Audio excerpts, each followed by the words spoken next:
Hello guys! Welcome to my YouTube channel. Ngayon ay tuturuan ko kayo kung paano mag-turn on ng autoplay sa YouTube. Una, pindutin lang ang ating YouTube application. Then, ayan, kapag naklik nyo na yung YouTube nyo, mapupunta na tayo dito.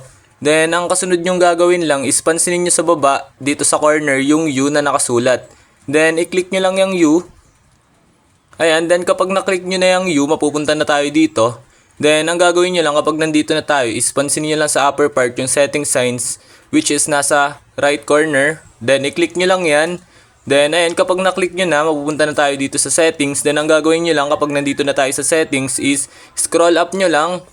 Ayan, scroll up lang natin.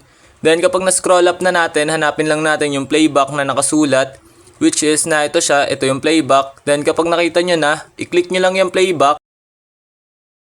Then, kapag na-click nyo na yung playback, then, ayan, kung mapapansin nyo, naka-turn off ang ating autoplay next video.